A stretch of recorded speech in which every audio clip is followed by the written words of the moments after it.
Olá pessoal, bem-vindo ao Resfriando, seu portal sobre refrigeração. Meu nome é Diego Calume e hoje vou apresentar uma aula sobre degelo a gás quente.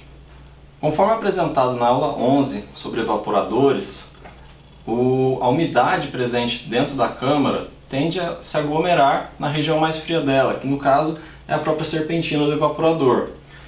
Se o evaporador estiver trabalhando em temperaturas altas ou até mesmo temperaturas para um ar-condicionado, próximas ou acima de 0 graus, essa umidade vai simplesmente condensar e depois ser drenada. Se você estiver trabalhando com uma câmara para congelados, temperaturas muito abaixo de 0 graus Celsius, essa umidade, além de ser aglomerada na serpentina, ela ainda vai congelar. Com o tempo, essa água congelando na serpentina acaba bloqueando a passagem de ar por ela, o que gera um problema para o sistema. O evaporador passa a perder capacidade de evaporação. Por esse motivo, são aplicados periodicamente alguns períodos de degelo. O sistema de degelo elétrico é o mais tradicional e também é o mais simples de se instalar e de se fazer uma manutenção. Ele consiste de algumas resistências instaladas na serpentina, ou seja, quando o sistema faz uma parada para degelo, os evaporadores são desligados, tanto os sistemas de refrigeração quanto os ventiladores, e é acionado as resistências elétricas. Essas resistências vão gerar calor, vão derreter esse gelo que está aglomerado na serpentina, e esse gelo vai acabar sendo drenado e escoado pelo dreno. Então, posteriormente a isso, encerrado o período de degelo, as resistências são desligadas e o sistema volta a funcionar normalmente. O inconveniente do sistema de degelo elétrico é que ele consome muita energia elétrica, Ou seja, aproximadamente 30% do calor que a resistência elétrica gera que é direcionada no gelo, na serpentina. Os outros 70%, a maior parte, acaba sendo dissipado na câmara. Ou seja, você gasta energia para acionar a resistência, porém a maior parte dessa energia se torna calor dentro da câmara. Você aumenta a carga térmica dentro da câmara. Então não é um modo eficiente de se trabalhar. Outro inconveniente é a formação de vapor dentro da câmara. Se você tem camadas de gelo em contato com a resistência, quando essa resistência é acionada, esse gelo recebe uma carga térmica muito grande em um período curto de tempo, que faz com que ele evapore. Esse vapor acaba se misturando com a umidade da câmara, e assim que encerra o período de degelo, você acaba tendo excesso de calor na câmara e um aumento de umidade.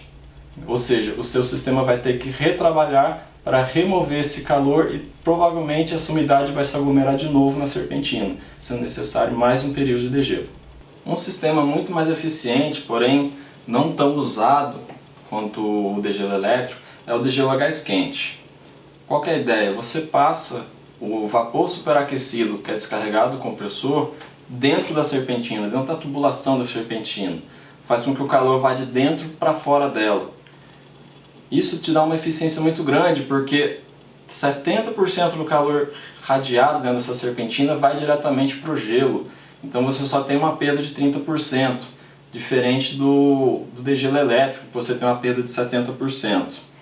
Outra vantagem é que, como esse vapor de degelo não costuma estar a uma temperatura tão alta, dificilmente o gelo em contato com esses tubos vão evaporar. Outra vantagem do degelo a gás quente é que o período de degelo é muito mais curto. Em média, você pode fazer um degelo com apenas 10 minutos no gás quente, enquanto que um degelo elétrico você precisa de aproximadamente 30 minutos. Então, você ainda tem essa vantagem, Seu sistema vai ter menos paradas e você não vai ter aquele consumo de energia que uma resistência tem. Se vocês repararem, a potência elétrica de uma resistência é muito maior que o de um compressor, por exemplo. Então, por mais que ela fique ligada por poucos períodos curtos, ela acaba consumindo bastante energia elétrica. Existem várias maneiras de fazer uma instalação com degelo a gás quente. Vamos apresentar aqui um modelo bastante simplificado somente para ilustrar esse conceito. Se considerarmos um ciclo de refrigeração tradicional, compressor, condensador, válvula de expansão e evaporador, temos que incluir entre o separador de óleo e o distribuidor do evaporador uma linha intermediária. Essa será a linha do degelo, onde vai passar o vapor superaquecido de descarga do compressor e vai ser direcionado diretamente para o evaporador. Na descarga do evaporador será necessário também uma válvula de reguladora de pressão.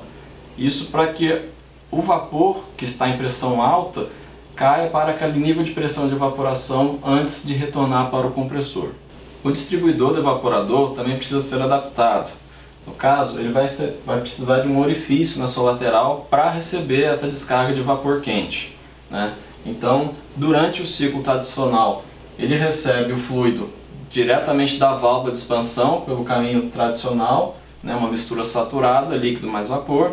E durante o degelo, essa linha é fechada e ele só recebe o vapor superaquecido em alta pressão diretamente do compressor, né?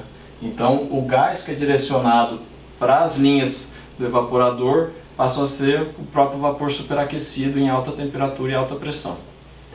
O sistema com degelo a gás quente, fazendo o seu ciclo normal de refrigeração, não muda muito do ciclo tradicional. No caso, aquela linha de degelo ela é fechada por essa válvula solenoide. E a válvula solenoide do evaporador permanece aberta. Então, o fluido sai do compressor, condensa, passa pelo tanque de líquido, válvula solenoide, válvula de expansão normal, evaporador. Nesse caso, quando ele sai do evaporador, ele já sai numa pressão baixa. Então o fluido passa por essa válvula reguladora de pressão sem sofrer nenhuma alteração, que a válvula já tem que ser regulada para a própria pressão de evaporação. Então ele passa normalmente por aqui, vai para o acumulador e depois retorna para o compressor. Durante o ciclo de degelo, aquela válvula solenoide da linha intermediária ela é aberta e a válvula do evaporador é fechada, permitindo que o vapor superaquecido passe pelo separador de óleo e entre diretamente nessa linha. Repare que nessa linha existe uma válvula de retenção, isso para garantir um fluxo somente em uma direção, né, evitando que haja um retorno desse fluido para o compressor. Então, essa linha percorre, ela entra no distribuidor naquela ramificação lateral, o evaporador recebe o gás quente no interior dos seus tubos, faz o degelo e esse gás quente está na mesma pressão da descarga do compressor. Então ele precisa passar por essa válvula para que a sua pressão caia para o nível de evaporação.